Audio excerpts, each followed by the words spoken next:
Coucou, paix et amour sur vous. J'espère que vous allez bien. Moi, je suis au top de ma forme. Comme vous voyez là, c'est un autre paysage, c'est une autre ambiance, c'est d'autres vêtements. Je suis au pays, j'ai la joie de vivre. Voilà, voilà. Après 12 ans d'absence, l'enfant est de retour. Donc, c'est plus l'enfant, c'est la femme, là. La femme, la maman est de retour. Donc, je suis trop contente. Là, comme je vous ai dit, je vous fais cette petite vidéo pour parler un peu de mes impressions. Donc là, c'est pas une vidéo où je présente une thématique, point A, point B, point C. C'est vraiment en freestyle sur mon ressenti. Je vais essayer de parler fort, je vais essayer de parler au mieux parce que j'ai oublié mon micro-cravate. Voilà. De tous les kilos que j'avais à ramener...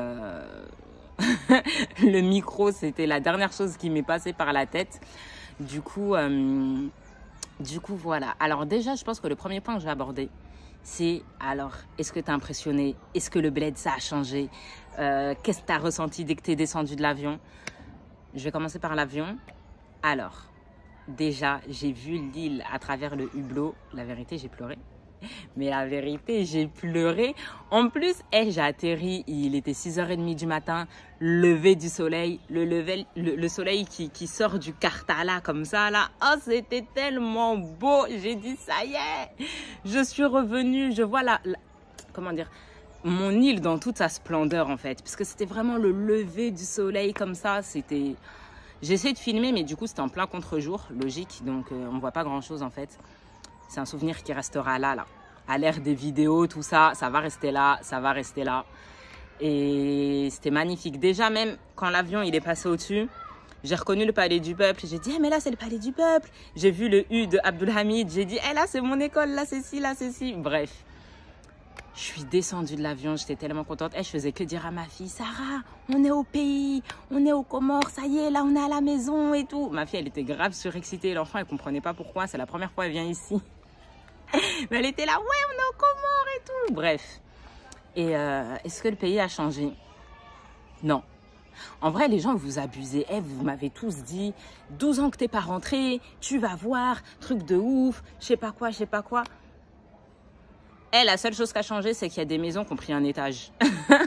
En tout cas, c'est mon impression. Hein. Je sais pas comment vous m'avez décrit la chose. Calme, calme, calmez-vous, c'est tranquille. Le jour même où je suis arrivée, je suis partie visiter ma tante qui habite à Zilmadjou, pour ceux qui connaissent. Et genre même ma tante, elle m'a vue, elle a dit, mais t'es venue à pied? J'ai dit oui. Elle fait, tu te rappelles? J'ai dit, mais c'est une ligne droite, il y a quoi? C'est bon. Moi, là où j'ai grandi, c'était chez ma coco à Caltex. Mais là, mes parents, on est à Mbweni. Mais ouais, enfin, c'est une ligne droite, quoi. Bref, pour moi, ça, en termes de paysage, de quartier, de chemin, ça n'a pas changé. C'est pas la révolution. Je sais pas, il n'y a pas des ponts qui ont été construits ou quoi. Il faut se calmer. Franchement, voilà. Après, ça reste mon impression. Je suis vraiment heureuse de retrouver la famille. Moi, de toute façon, j'avais un objectif, c'est retrouver ma famille, profiter de ceux qui sont là et faire mon deuil de ceux qui ne sont plus là. Parce qu'en 12 ans, j'ai perdu des personnes. Personnellement, j'ai surtout perdu mes cocos, mes grands-mères et ma coco maternelle avec qui j'ai grandi. Ma coco maternelle qui est la personne pour qui mon aventure et mon amour pour le pays a commencé. Parce que pour la petite histoire, si je suis venue au pays, c'était pour s'occuper d'elle en fait. Donc on est venu avec ma mère et pour qu'elle puisse avoir une aide au quotidien. Et c'est là où l'aventure elle a commencé pour moi quoi. Et depuis que j'ai 12 ans jusqu'à son décès, j'avais quel âge? Je sais plus. Mais peut-être 20-21 ans comme ça, 21 ans je pense. J'ai grandi avec elle et tout. Et c'est que maintenant pour moi que j'ai pu faire ce deuil-là en fait. Donc voilà, ça c'était la petite parenthèse. D'autres personnes sont parties entre-temps. J'ai perdu mon oncle aussi. Et je pense que c'est ça, pour moi, l'un des plus grands changements du pays. C'est pas, tu verras, ça a changé, oh, les mentalités, ceci. Pour moi, non. Après, je fréquente ma famille, donc ma famille, c'est ma famille. Je fréquente mes amis, ceux que j'ai connus ici au collège, et on était toujours en contact et tout. Donc, c'est toujours, enfin, c'est toujours tranquille en termes de mentalité. Je sais pas, j'ai pas eu de choc perso, mais j'ai perdu le fil. Oui, voilà, moi, ce qui me marque, comme je le dis souvent sur Insta, pour ceux qui me suivent sur les réseaux, c'est ce changement générationnel, en fait. C'est-à-dire que nos anciens sont partis. Là, quand je parle des anciens, c'est la génération de nos grands-parents, de mes grands-parents, nos grands-parents, je ne sais pas quel âge vous avez derrière. Et donc, la génération de nos anciens sont partis. Nos parents deviennent les anciens et nous, on est devenus les parents. Et nos enfants, c'était nous hier, quoi. C'était nous hier. Et déjà, en France, ça se sent. Mais voilà, enfin, moi perso, je suis pas vraiment dans ce contact-là. C'est pas comme ici où je le vois vraiment de mes propres yeux. Par exemple, quand je suis repartie à Caltex chez ma coco, donc dans le quartier où j'ai grandi et tout, il y a personne. Il y a personne. Il y avait une tante qui était là. Je suis allée là. En plus, elle savait même pas que je venais. Donc je suis arrivée en mode Hodi, Caribou, tout ça. Elle m'a vu, elle a fait mais Amel. Imaginez, il y a un enfant, vous saviez même pas qu'il devait revenir au pays. Vous la voyez débarquer chez vous comme ça. Bref, c'est la seule. Il n'y a plus personne. Tous les grands-parents, là, ils sont décédés. Donc les maisons, là, elles sont louées. Ouais, toutes les maisons, elles sont louées. Et oui, il y a des maisons vides. Et moi, c'est ça le choc que j'ai eu. Genre, je suis allée à Caltex. Vide. Genre, c'est le quartier où j'ai grandi. Ma cousine, c'est ma cousine, c'est ma voisine. On était là, on se parlait par la fenêtre et tout. Personne. Ou que des inconnus. Genre, la maison où tu as grandi, la maison où tu as tes meilleurs souvenirs, il y a des inconnus qui sont là. À quelle heure? Moi, c'est ça qui m'a touchée. Perso, c'est ça. Et pas au point de « Oh mon Dieu, je suis marquée » et tout. Non. Ça aussi. Parce que moi, je pensais trop que j'allais arriver ici, j'allais chialer tous les jours du changement. Mais en vrai, gestion émotionnelle. Non, je pense que j'ai eu le temps de me préparer en 12 ans. Et je me suis tellement préparée, peut-être je m'attendais tellement à vivre quelque chose de fou, peut-être qu'arriver ici, ben, c'est la vie. Je sais pas, on accepte, c'est le cycle des choses. Et bismillah, voilà. Voilà. Au niveau de ma fille, c'est une vraie je viens. Oh mon Dieu, je suis choquée. Non mais, je suis outrée de mon enfant. Non, ça a duré une journée ou deux. Maintenant, elle a encore ses petites manières, mais elle est tranquille. Et vis-à-vis de ça, en plus, j'ai une pote à moi qui m'a fait une remarque. Elle m'a dit, mais tu sais, Amel, c'est normal. En fait, c'est une enfant. Et elle me disait, c'est pour ça que même moi, ma fille, je fais en sorte, parce que sa fille, elle est plus petite, elle a 2 ans. Elle a dit, je l'ai ramenée tôt au pays et mon objectif, c'est de la ramener le plus possible. Même si c'est des prix juillet-août, etc. Mais nous, à la rigueur, on est la première génération, les enfants de l'immigration, en fait. Donc, comme elle m'a dit, nous, tout de suite, on a vu que nos parents, ils étaient, entre guillemets, pas comme les autres. Voilà, on a nos histoires. Double culture, jeunesse oubliée, on a nos histoires. Elle dit, mais nos enfants, c'est des Français. Nous, on est des Français. On est là. C'est pas la même life. Elle dit, donc, ils arrivent aux Comores. C'est quelque chose. Elle fait, et puis, bon, bah, c'est à nous d'initier cette éducation et de montrer que, ce que tu connais, l'éducation que tu connais, la culture que tu connais, ce n'est pas la seule culture qui existe. Il y en a d'autres. L'autre n'est pas pire, n'est pas meilleur. Et que voilà, faut l'ouverture d'esprit et tout ce discours-là. J'ai dit, ouais, c'est vrai, je sais que tu as raison, moi-même, je suis dans ça. Mais, c'est dur. Parfois, quand j'entends ma fille faire certaines remarques, je me dis, c'est mon enfant. Mais voilà, faut accueillir, faut expliquer, parce qu'au contraire, j'essaye de faire attention à mes mots, parce que j'ai pas envie, justement, qu'elle se sente comme une étrangère dans son pays. Genre, toi, tu connais pas ça, surtout, voilà, les je viens. Je sais que c'est beaucoup d'échos qui me reviennent. Ouais, moi, au pays, je me sens pas chez moi. On me fait des remarques, genre, j'ai des manières. Ou parce qu'il y en a, ils ont du mal avec certains insectes ou avec certaines choses, peu importe. Mais on me fait comprendre que, vas-y, toi, t'es un Mzungu, toi, t'es un Français, toi, t'es un Blanc. Et je me suis rendu compte que, justement, j'avais ce genre de paroles envers ma fille. Et je me suis dit, Amel, calme-toi. Calme-toi, regarde comment calme-toi, éduque-toi, calme-toi. Et comme on dit, les parents, ils savent, hein, nos enfants, c'est eux qui nous éduquent en vrai. Et du coup, ça m'a beaucoup... je me suis calmée. J'ai plus été, bien sûr, dans l'explication, la communication et tout et tout. Et les gosses, vas-y, ça s'adapte vite. Ça s'adapte très, très, très vite. Elle est vite passée à autre chose. Dernier point, je pense, jeunesse oubliée. Jeunesse oubliée. Beaucoup m'ont dit, ça y est, jeunesse oubliée, t'es de retour au pays, t'as des projets, c'est comment tu vas gérer tout ça? Et moi, je disais à tout le monde, ça fait 12 ans que je suis pas rentrée, là, mon objectif, c'est ma famille, c'est me ressourcer, c'est, voilà, profiter de chez moi. Et j'ai pas envie de déserter toutes les 5 minutes pour, je sais pas, pour jeunesse oubliée, en fait. Et une opportunité s'est présentée à moi toute seule. Du coup, c'est une coachée maintenant. Et elle m'a connue à travers TEDx. Parce que pour ceux qui savent, j'ai organisé... je suis intervenue. J'en perds mon français. Je suis intervenue pour le premier TEDx Moroni. Donc, je suis intervenue en tant que speaker. Où j'ai parlé... C'était quoi le titre exact ? Identité comorienne et foi héritée. Ouais.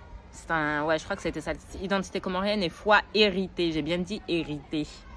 Bref. Et donc, du coup, elle m'a connue à travers ce TEDx. Et c'est là qu'elle a commencé à me suivre sur les réseaux, tout ça. Ça m'a touchée puisqu'en fait, par rapport à ce TEDx, à part ceux qui sont abonnés à moi sur Instagram, j'ai jamais eu de retour direct. Il y a des personnes qui me disaient t'étais pas dans le TEDx et tout. Voilà, il y a des petits trucs qui venaient comme ça. Mais et c'est là où je me rends compte qu'on n'a pas toujours l'impact de ce qu'on peut faire. L'impact direct, en fait, des choses.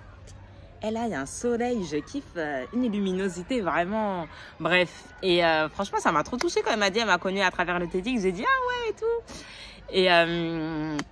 donc voilà, on a fait le coaching dans les locaux de Comwork. J'étais trop contente parce que Comwork, ça fait un bon moment, j'en entends parler. Depuis les débuts, là, en 2018, des locaux, ça a bien évolué depuis. Et je sais pas, le fait de me retrouver là, je sais pas comment vous expliquer, mais il y a des choses, des projets que vous avez ou des projets que vous entendez par rapport au pays. Et là, le fait d'être dedans, genre, à un moment, j'étais assise dans les bureaux et je regardais mon pote Faki. Je disais, je suis à Comwork, j'ai fait un coaching. C'est pas des blabla, ouais, genre sur WhatsApp, ce serait bien qu'on organise ça. Je suis dedans. Je réalise pas. Et franchement, vous pouvez pas savoir à quel point pour moi, ça a toujours été un rêve. C'est-à-dire que jeunesse oubliée, de base, franchement, je sais même pas. En fait, jeunesse oubliée, c'est un nom que j'ai trouvé, que j'ai inventé. Depuis maintenant plusieurs années en fait, et pour moi ça représentait un peu la jeunesse comorienne et puis la jeunesse de la diaspora africaine de façon générale en fait. Et cette jeunesse qui est oubliée, qui se cherche, c'est une période de nos vies, la jeunesse qui nous a impacté, influencé pour le reste de notre vie et pourtant qu'on a oublié et complètement dénié. C'est à ça que ça fait référence. Et le but c'est de retourner en fait justement à cette recherche à cette période-là pour faire ressortir, pour comprendre en fait nos mots d'aujourd'hui, nos mots de la vingtaine, nos mots de la trentaine et faire ressortir le meilleur qu'il y a en nous. Et jeunesse oubliée, c'est un projet que j'ai toujours eu. Comment il allait se manifester, je sais pas. Parce que moi, j'ai voulu être infirmière, j'ai voulu être éducatrice spécialisée, j'ai eu plein de métiers qui me sont passés par la tête. Je me suis longtemps cherchée. Bref, et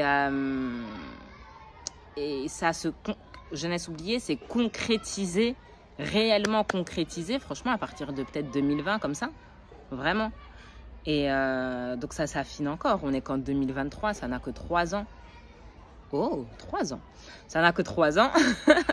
Je vous parle et je réalise en même temps. Hein. Donc, c'est fou. En fait, là, je suis en train de vivre. Et vous savez, quand vous avez des rêves, il y a souvent des grosses phrases comme ça, Instagram. Ouais, quand tu commences à poser des actions, c'est plus un rêve, c'est un objectif, etc. Vous voyez ce genre de phrases. En fait, c'est ça. C'est là, je me rends compte que c'est pas qu'un rêve qui est dans ma tête, c'est un objectif que j'ai réalisé, que je suis en train de réaliser. C'est pas qu'un rêve qui est dans ma tête, c'est un objectif que je suis en train de réaliser concrètement, ici, au pays, aux Comores avec des bananiers derrière moi, genre. Et c'est incroyable. C'est incroyable, je sais pas, j'ai pas d'autres mots. Et c'est fluide. Quand je dis c'est fluide, faut pas que vous croyiez que vas-y, je me suis réveillée un matin, tout a été facile. Mais c'est pas non plus dans la souffrance, excusez mon anglais, hein, mais genre no pain, no gain, genre il y a eu des galères, il y a des tracas, il y a des moments où tu te décourages. Bref, la team entrepreneur, vous connaissez les montagnes russes et les cascades. Mais quand c'est fait pour toi, le chemin il est fluide. Et encore une fois, il ne faut pas que vous preniez ça pour fluide, ne veut pas dire facile, ça veut dire fluide. Expérimentez, vous allez comprendre. Expérimentez, vous allez comprendre. C'est que malgré tous les tracas qu'il peut y avoir, etc., c'est un plaisir que vous prenez dedans. C'est un plaisir. C'est voilà, il y a des tracas dans la vie, vous y allez vraiment en traînant des pieds. Voilà, si vous avez fait des jobs étudiants ou des travails dans lesquels vous n'êtes pas épanoui, je pense que vous pouvez comprendre ce que je veux dire. Et puis, il y a un taf, vous avez beau l'aimer, mais bien sûr que c'est difficile. Bien sûr que ça demande des efforts. Bien sûr que se réveiller à 5 h du matin, parfois, c'est dur, c'est très dur. Mais c'est fluide et vous prenez plaisir parce que, pas à 5 h du matin quand vous sortez du lit, mais il y a un plaisir qui se crée après, quoi. Et voilà, c'est ça que je veux dire en fait. Je crois que là, j'ai fait le tour. De toute façon, ce ne sera pas la seule vidéo. Hein. Je ne sais pas pourquoi je me limiterai à une seule. J'aurai l'occasion d'en faire encore. Ce week-end, je vais au Kartala. Donc, c'est sûr que je ferai une vidéo par rapport, juste pour le Kartala. Je pense que voilà, je ferai un petit blabla sur ça. Et voilà, je pense qu'il y en aura d'autres. Ah, il y a un petit truc sur lequel je voulais conclure. Petit, mais pas moins important. Justement, en fait, je pense que j'aurais dû mettre ça justement dans cette continuité d'efforts, de réalisation, de retour au pays, etc. C'est que je vous ai dit, moi, j'ai grandi chez ma coco à Caltex et tout, chez ma grand-mère, et que là, bah, je suis dans la maison de ma mère et tout. Je sais pas, en fait, le premier mot qui me vient, c'est La cigale et la fourmi de Jean de La Fontaine. Si vous connaissez pas la fable, allez la lire. Et je me rends compte que toutes ces années, comme je vous ai dit, hein, moi je suis venue ici, j'avais 12 ans. Ma mère, elle a continué à vivre entre les deux pays. On a fait 2 ans ici. Après, moi je suis repartie en France. Ma mère, elle a continué à faire 6 mois en France, 6 mois aux Comores, 6 mois en France, 6 mois aux Comores. Même après le décès de ma coco, de ma grand-mère, ma mère, elle a continué à vivre entre le pays et la France pour régler des choses, etc. Et en fait, depuis que j'ai 12 ans, ma mère, elle est comme ça. C'est plein d'allers-retours. Et là, en fait, je vois le fruit de son travail. Je vois comment elle a œuvré pour nous, pour construire le foyer. C'est-à-dire que même moi, le souvenir, l'image que j'avais du pays, c'était l'image de mon enfance. C'est-à-dire que chez ma grand-mère, voilà, on était clairement pas dans la maison dans laquelle on était aujourd'hui. Il n'y avait même pas de carreaux au sol là. Le sol il était cimenté comme ça, on n'avait pas de frigo, pas d'électroménager, on dormait tous bon sauf ma mère, mais ma coco, ma cousine, mon cousin, moi on dormait tous dans la même chambre. Et je dis pas ça pour faire la go qui fait telle une biographie du rappeur du 9-3. Excusez le cliché, mais voilà. C'est pas pour faire la go comme ça, vraiment c'est... Voilà, surtout au pays, vas-y, c'est... Il y a tout... Les histoires sont plus extraordinaires les unes que les autres. Mais quand j'étais ici, j'étais dans certaines conditions. Il faut pas croire que ouais, je suis venue vivre aux Comores, mais je suis venue vivre telle une je viens. Moi, j'avais pas de chauffeur pour m'emmener à l'école, j'y allais à pied. J'avais pas de goûter à chaque fois à l'école. Franchement, et ça c'est quelque chose qui me faisait, enfin aujourd'hui qui me fait rire, mais genre, je sais que quand j'étais à Abdelhamid, parce que ceux qui connaissent GSFA, voilà, c'est quand même une classe sociale comorienne, voilà. Et genre moi parfois je disais à mes potes, vas-y t'as pas 100 francs et tout, et ils aimaient trop me charrier, genre vas-y toi tu viens de France, t'es là, tu demandes des 100 francs, ouais t'as jamais goûté quelqu'un, genre ça charriait. Et quand t'es en France, tu viens de banlieue, bon les banlieusards, vous savez l'étiquette qu'on a. Ben, j'étais banlieusard en France et même aux Comores, je me retrouve dans ce genre de conditions. Genre, c'est pas vas-y au moins au pays, je viens, je fais la star. Non! Banlieusard en France et aux Comores, Voilà. Donc, c'était... D'ailleurs, même ça, en tant qu'entrepreneur, ça a été tout un chemin pour moi pour changer mon rapport à l'argent et mon rapport à l'abondance parce que il y avait du travail. Bref. Et voilà. En gros, c'est les conditions dans lesquelles j'étais. Mais tranquille, moi, c'était les meilleures années de ma life. Vraiment les meilleures années de ma life. Et en fait, là, que je suis dans ma maison, je me rends compte qu'on est bien. On vit très, très bien. Et à quel point ma mère, elle a construit. Et à quel point c'est pas parce qu'on voit les résultats tout de suite qu'il n'est pas en train de se faire. C'est-à-dire que pendant toutes ces années-là, par contre, il ne faut pas croire, ma mère, elle était là, oui, il faut me donner de l'argent, j'ai besoin de ça, il y a ça pour les Comores, il y a ceci, il y a cela, nanana. Mais nous tous, là, on ne voyait pas le résultat, parce que même mon père, il est venu aux Comores Bon, avant, je ne sais plus, mais en tout cas, le plus long qu'il a fait, c'est 10 ans. C'est-à-dire, il était venu en 2011, il est revenu en 2021. Et même mon père, c'est en 2021 qu'il a réalisé. Pourquoi je vous raconte tout ça? C'est puisque, je vous jure, ici, là, la maison dans laquelle je suis, il y a des objets dans cette maison. Je vais dire un objet tout simple, le panier de linge sale. C'est bête ce que je vous raconte. Maman, je le regardais, je dis, mais maman, c'est pas celui qu'on avait à Chenevière. Chenevière, c'est l'appartement où j'ai grandi en France, quoi. Elle me dit, si. Je dis, mais depuis là, t'es là, tu faisais la fourmi qui ramenait des trucs. Elle dit, oui, petit à petit. Ça fait 17 ans, ma mère, petit à petit, elle est là. Ta. Et